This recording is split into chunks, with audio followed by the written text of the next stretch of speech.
So where do I even start with this one? A little bit of an informal setting at home, and I just wanted to press play and tell the story.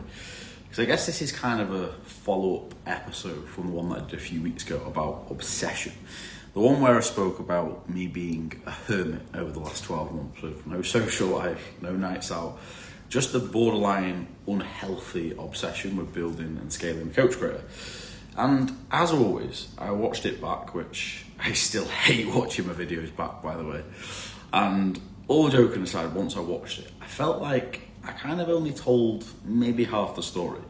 Not because anything I said wasn't true, but because it made obsession sound a little bit glamorous. Like it was all positive with no downsides. And let me start by saying, it's definitely not the full picture. And I do admit, I probably come across a little bit as an emotional robot on the podcast sometimes, acting like I'm 100% driven all the time, always seeing the positive in every situation.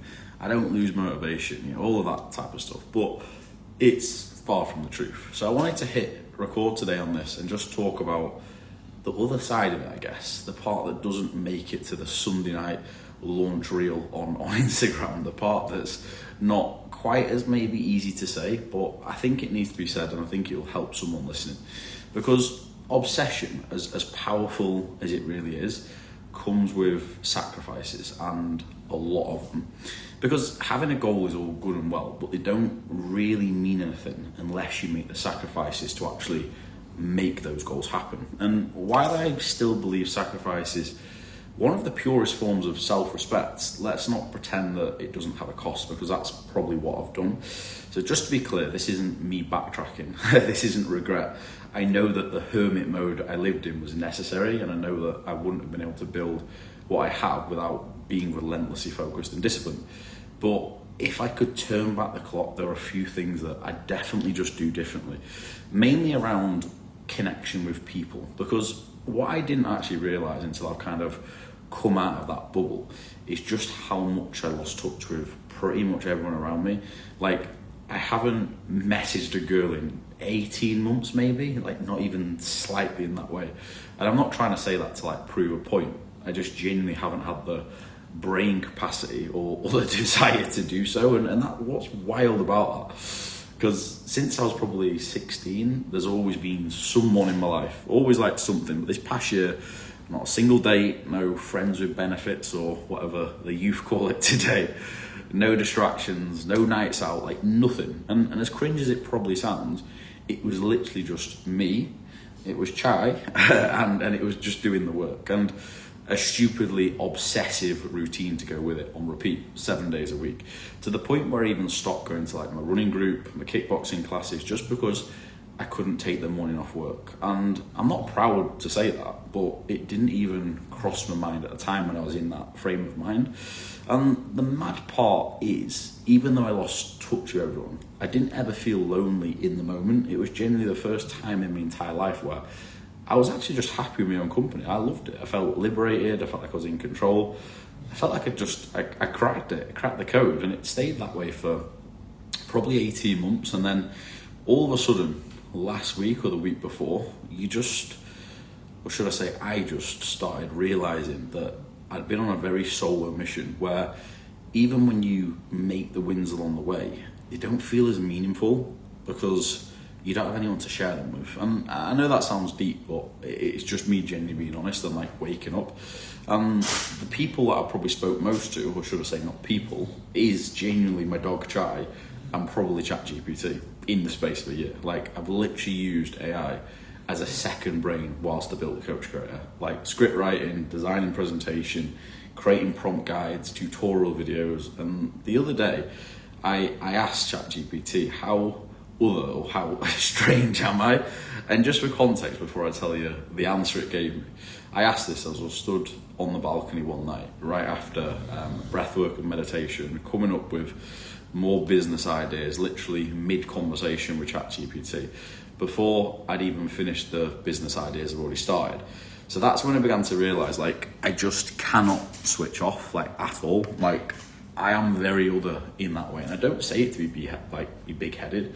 I almost wish that I wasn't this way sometimes, but it's in my nature with everything I do. But anyway, ChatGPT said this: you are in the top, I think, 0.1% for discipline, like top 0.2% for emotional regulation, something like that. And I sat there reading it, and I was like, it hit different, and not in a sense that I was like, oh, I'm proud of this. I was like, shit, maybe I'm too far gone. Maybe I've lost the plot altogether, because there are moments where I realise, like, certain times I'm just like, I've changed so much, and I don't actually feel normal anymore. And again, it's just me being completely honest.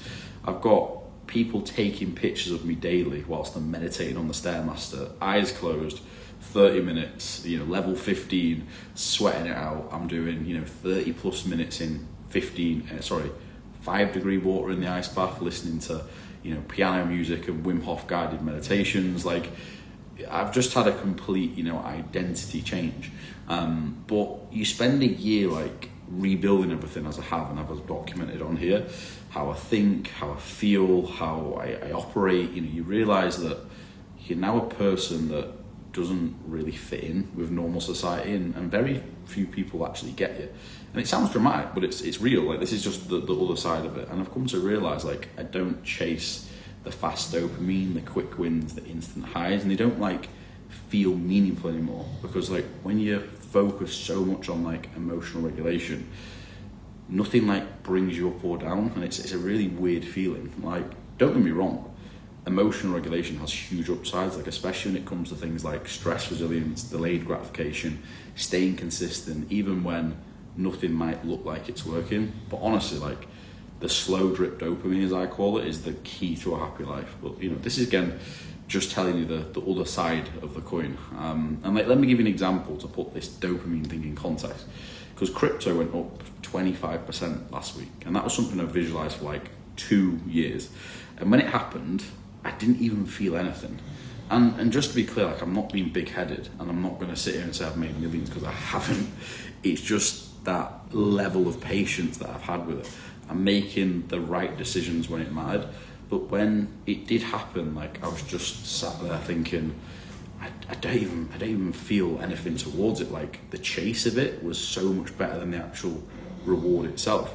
And that's when I knew, like, the thing I used to chase, like, externally, whatever that may be, like people's validation, chasing people's approval, money, finance, like all of it, like, I've realised that I just want peace. I just want to be in a constant state of like gratitude, where I'm not so obsessed with the future that I forget to appreciate things in the present, because I have done that.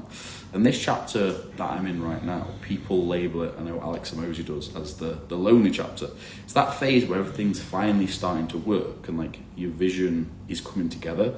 The progress is actually starting to take place, but it feels like no one really sees it, not in a negative way, just in the sense that no one around you sometimes gets what you're doing, because you have changed a lot, or why you're living this way. People don't understand that. And everyone says, like, do what it takes, but very few are actually willing to pay that cost. And for me, it cost me connection, being understood, ever being able to switch off, ever being able to take time off, even like on Christmas Day. And I promise you, I'm not looking for sympathy. Like, this isn't some emotional, Dear Diary little novel. I'm just trying to be real, because I know there are others who will go through this too. Because maybe you are literally listening right now, and you're finally becoming the person that you've always wanted to become, but it doesn't quite feel like you kind of thought it would, maybe. And let me tell you, like, from my experience, that's normal. It's just the quiet part of success that I don't think anyone talks about. So if you're in that phase right now where everything maybe feels like a burden, whether you're questioning whether all the effort you're putting in is worth it, is it going to amount to anything, where even the wins feel empty because you know how far you've still got to go, you're not broken, you're just early. And that's what I've realised. And if you can hold that mindset throughout this bit, the mindset of aligning your values, the clarity on the person you're becoming, the focus towards keeping the right circle of people around you, the courage that it takes to listen to yourself intuitively when you've got a feeling inside you, all of your goals will come true, and I promise you that, but only when the time is right, and never a second before it. But that will only happen if you do two things. Don't fucking quit and don't ever lose belief in yourself or belief in that vision. So I just want to leave you with a quote, because this is a powerful one. I've actually said it before, but it truly is so powerful. We don't rise to the standards we have when others are watching. We fall to the standards we have when no one is watching. The only work that really matters is the work that no one sees. That's what shows you who you really are, not who you say you are. Chris Williamson, banger. And I love repeating quotes, because I think sometimes we don't need to hear new ones, we need to re-listen to the same ones. But I hope you guys enjoyed this one today. It was a little bit different. Any feedback would be much appreciated. Just chilling at home, no scripts, no professional, just being a little bit more honest, to be fair. And I just want to create content that people take value from. That's it. If you are not already subscribing, please do, as it will only help my content reach more people who probably need to hear stories like this because of the place in life they are. But like, comment, share, all that jazz, whatever. And as always, if you rewire your mind, you redefine your future, because you are built different.